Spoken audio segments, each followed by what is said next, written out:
ولا تحسبن الله غافلا عما يعمل الظالمون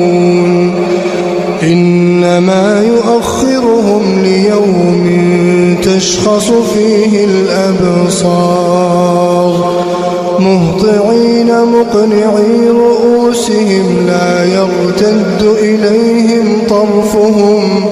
وأفئدتهم هواء